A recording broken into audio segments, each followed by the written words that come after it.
Well, good afternoon. I'm Mark Hall. We are breaking into your regularly scheduled programming with news out of the district. An MPD police officer was shot near 7th Street in Northwest earlier today, and they're now at the hospital being treated for non-life-threatening injuries. You see video of Chief Pamela Smith making her way to the podium. Police are holding a news conference that's expected to start in just a matter of moments. Again, that police officer is taken to the hospital. We hear that he's expected to be okay. We do not know the extent of his injuries, but that is information that police has released so far. Again, Chief Pamela Smith making her way to the podium. Let's listen in. Good afternoon, everyone.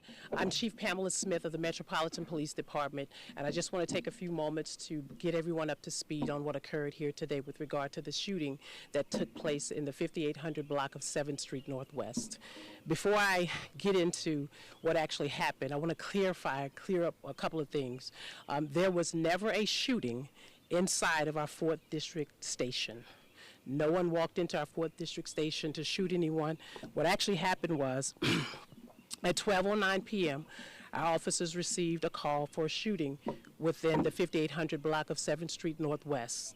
One of our officers was traveling to work, and while en route to work, he observed a vehicle driving very erratically.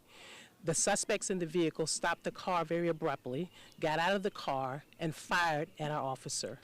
Our officer was able to give a partial plate. At that point, he drove himself to the 4th District station and was subsequently then transported to an area hospital.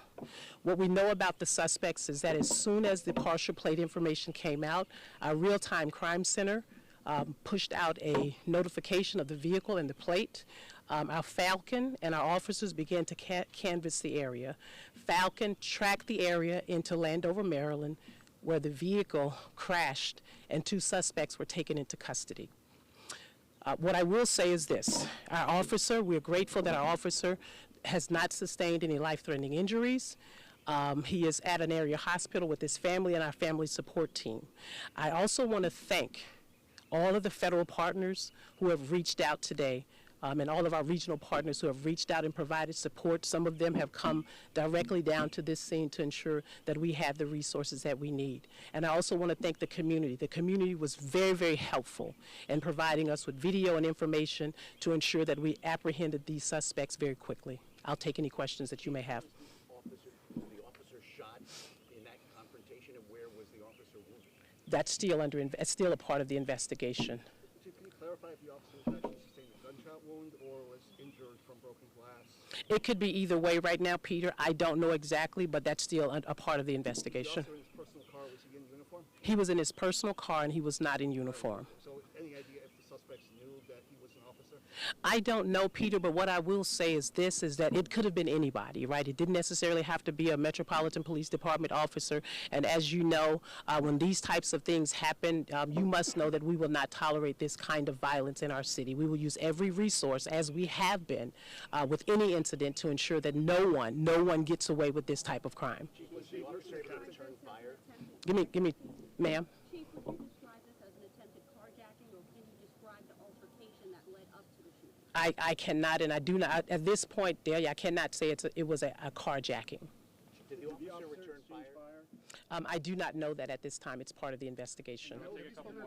Mark? Who are in custody now as suspects, they were originally by your office called persons of interest. That is correct. Do you believe these are the 2 people who shot at your officer? And are they males? Can you give us Two male suspects. Adult males? Adult male suspects, yes, sir. Did you recover weapons?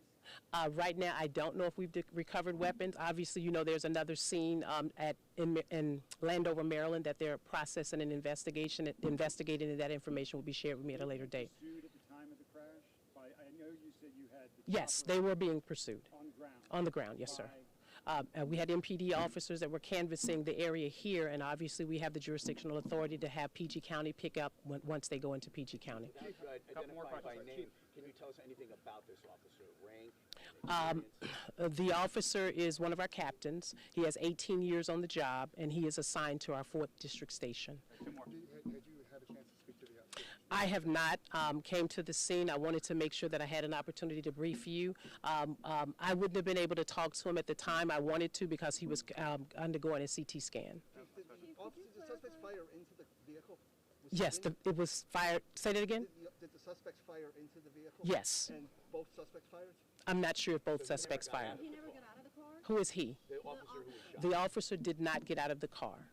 How many suspects Approached exited the their car? vehicle? Give me 2 seconds. Okay, go ahead, Dahlia. No, it's okay. Both suspects you're saying approached the vehicle? I did not say that. What I said was one suspect exited the vehicle and shot at the officer. Was he moving when this happened? I do not know. That's part of the investigation, sir.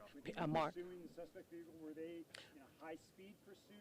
who was pursuing? When the captain who was shot was pursuing the suspect? I never said the captain was pursuing the vehicle. What I said was that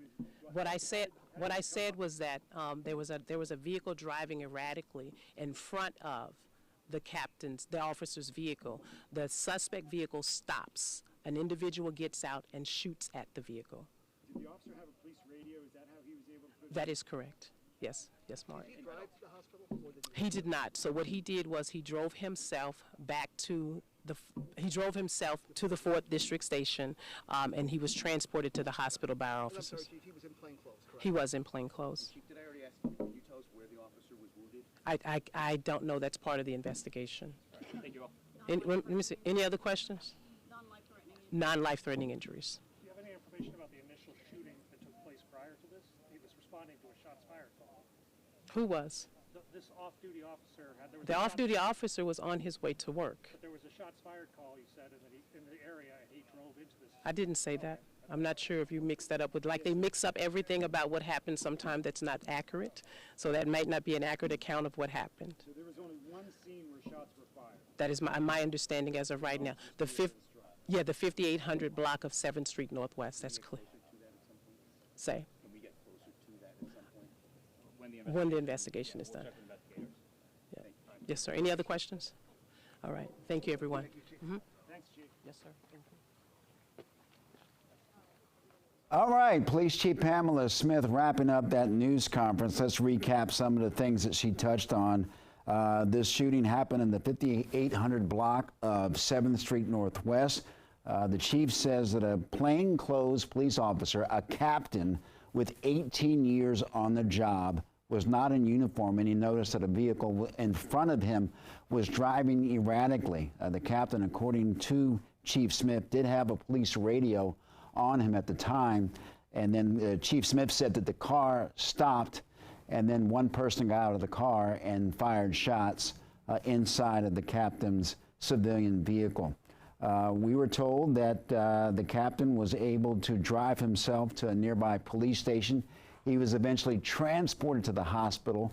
The good news in all of this is that the captain suffered what's been described as non-life-threatening injuries.